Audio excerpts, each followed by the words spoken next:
Mukunda Jewellers, first ever factory outlet opening soon in Jubilee Hills.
రాష్ట్రంలోనే కాదు దేశవ్యాప్తంగా కూడా ప్రఖ్యాతిగాంచిన ఆదివాసీ వనదేవతల క్షేత్రం మేడారం.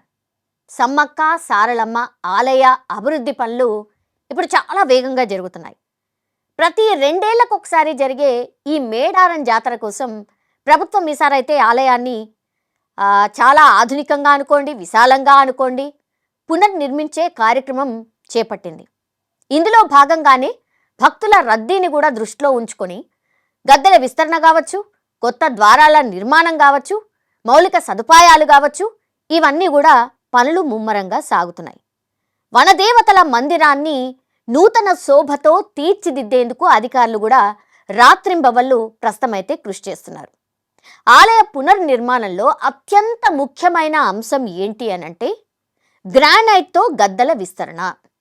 ఇప్పుడు ప్రధాన గద్దెలను గ్రానైట్తో మరింత పటిష్టంగా విశాలంగా నిర్మిస్తూ ఉన్నారు. ప్రస్తుతం తూర్పు దిశ నుంచి పశ్చిమ దిశకు వరుసగా సమ్మక్క సారలమ్మ, పగిడిద్దరాజు, గోవిందరాజుల గద్దెలు ఉంటాయి. వీటిలో పగిడిద్దరాజు, గోవిందరాజుల నూతన గద్దెల నిర్మాణం దాదాపుగా పూర్తయిపోయింది. ఈ గ్రానైట్ నిర్మాణం ద్వారా గద్దెల చుట్టూ ఉన్నటువంటి ప్రాంతం చాలా పరిశుభ్రంగా ఉండేది. లక్షలాదిగా తరలివచ్చే భక్తులకు పూజా కార్యక్రమాలు నిర్వహించడానికి కూడా చాలా కష్టంగా ఉండేది. అందుకని చాలా వసతులైతే కల్పించే కార్యక్రమం ప్రస్తుతం జరుగుతోంది. ఆలయ ఆధునీకరణ పనులు నెల రోజుల్లో పూర్తి కావాలి. ఇవన్నీ కూడా లక్ష్యంగా పెట్టుకున్నారు. భవిష్యత్తులో జరగబోయే జాతరలో కూడా భక్తుల నియంత్రణ అనుకోండి, భద్రత కోసం అనుకోండి, ఆలయానికి మొత్తంగా కూడా 8 డోర్స్ అంటే 8 ద్వారాలను ప్రస్తుతం ఏర్పాటు చేస్తున్నారు.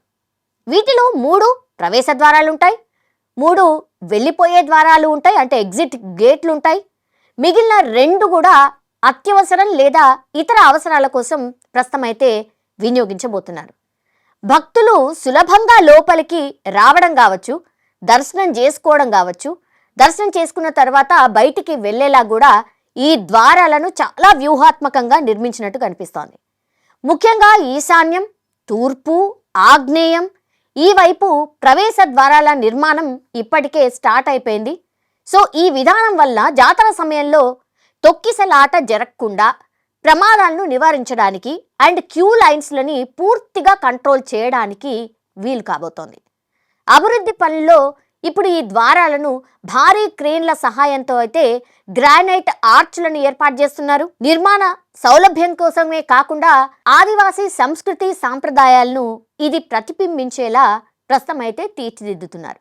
గోండు, కోయ వంటి స్థానిక తెగల జీవిత విధానాలను, వారి చిహ్నాలను, సాంప్రదాయ నృత్య భంగిమలను తెలిపే ఒక అద్భుతమైన శిల్పాలను ఇక్కడ రూపొందిస్తున్నారు. ఇది ఆలయానికి ఆధ్యాత్మిక శోభనే తేవడం కాకుండా సాంస్కృతిక వైభవాన్ని కూడా జోడిస్తోంది.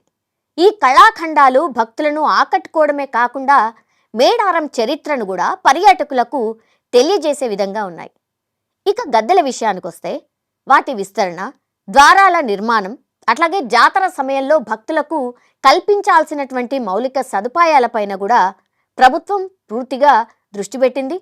తాగునీరు అనుకోండి, పారిశుద్ధ్యం అనుకోండి, తాత్కాలికంగా వసతి గృహాలు అనుకోండి, ఇక వైద్యం అనుకోండి, అత్యవసరంగా వైద్యం అనుకోండి, ముఖ్యంగా రవాణా సౌకర్యాలు కల్పించడం కోసం అయితే పూర్తి స్థాయిలో ఒక పకడ్బందీగా ప్లాన్ అయితే సిద్ధం చేశారు. రోడ్ల విస్తరణ, పార్కింగ్ స్థలాల ఏర్పాటు అండ్ తాత్కాలిక బస్ స్టేషన్ల నిర్మాణానికి కూడా నిధులు కేటాయించారు.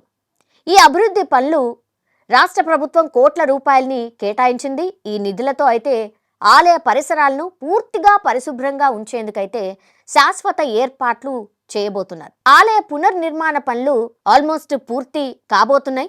రాబోయే సమ్మక్క సారలమ్మ మహాజాతర నిర్వహణకై సంబంధించి పనులు చాలా వేగంగా జరుగుతున్నాయి. కొత్తగా ఏర్పడుతున్న ఈ విశాలమైన గద్దెలు కావచ్చు, క్రమబద్ధీకరించబడుతున్నటువంటి ద్వారాల వ్యవస్థ కావచ్చు, భవిష్యత్తులో కోట్లాది మంది భక్తులకు మరింత సురక్షితమైన, సౌకర్యవంతమైనటువంటి దర్శనం కల్పించబోతున్నట్టుగా కూడా అధికారులు భావిస్తున్నారు. ఆదివాసీ సంస్కృతి, ఆధ్యాత్మికతకు నిదర్శనమైనటువంటి మేడారం క్షేత్రం పునర్నిర్మాణం తర్వాత మరింత గొప్ప పుణ్యక్షేత్రంగా రూపుదిద్దుకోబోతోంది.